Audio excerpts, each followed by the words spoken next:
Stéphane Courtelin, bonjour. Nous sommes sur le CES à Las Vegas 2010. La grande nouveauté, c'est la 3D.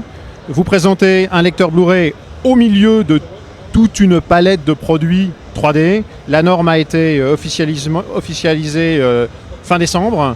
Alors parlez-nous un peu de ce Blu-ray et on va aborder les différents sujets, la manière dont ça va s'intégrer dans l'existant.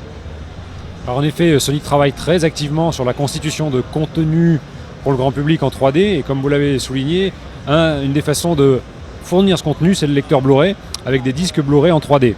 Alors, la norme a été arrêtée en effet au sein de la Blu-ray Association, et désormais on peut donc commencer à graver un certain nombre de contenus sur ces Blu-ray qui vont permettre donc dès l'été prochain au grand public de pouvoir bénéficier d'effets 3D, plus que des effets, des contenus 3D, des films en 3D, des événements sportifs en 3D, des concerts en 3D, grâce au lecteur Blu-ray. Alors tout simplement, il faudra avoir le lecteur compatible Blu-ray, compatible 3D, avec la télé compatible 3D également.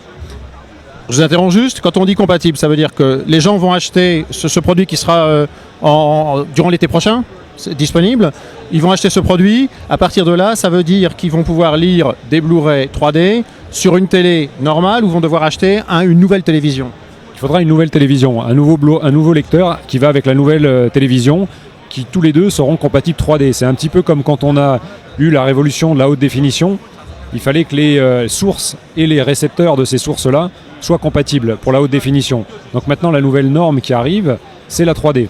Alors, les Blu-ray qui seront en 3D pourront lire aussi de la 2D. Voilà. Donc ça veut dire qu'on peut par exemple envisager dans un premier temps de faire migrer son équipement, son lecteur en 3D, et dans un deuxième temps, sa télé. Parce que l'ensemble des Blu-ray qui seront gravés en 3D le seront aussi en 2D. C'est-à-dire que sur le Blu-ray lui-même sera disponible à la fois le contenu en 3D et en 2D. L'ensemble de l'univers Sony, que ce soit le jeu, le film, la musique, à travers les concerts, et donc les produits électroniques qui permettent de les visualiser ou de les utiliser, vont devenir compatibles 3D. Alors pour la PlayStation, en effet, il va y avoir un upgrade du firmware qui permettra donc de lire les jeux en 3D. Et nos cousins donc, de PlayStation travaillent activement pour aussi fournir des jeux en 3D, parce que parmi les contenus les plus illustratifs de la 3D, on retrouve classiquement les films, les jeux et tout ce qui est événements sportifs ou concerts, où là vraiment on est immergé au sein de l'action. Dernière question, la partie soft, Sony étant un acteur sur l'édition du soft, travaille aussi sur des films qui vont être tournés, je présume, en 3D ? Exactement. Alors, on présente d'ailleurs sur le salon des caméras 3D qui permettent la captation en 3D.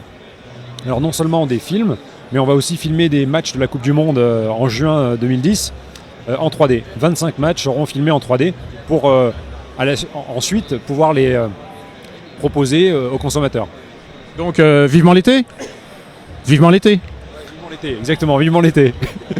Merci beaucoup Stéphane.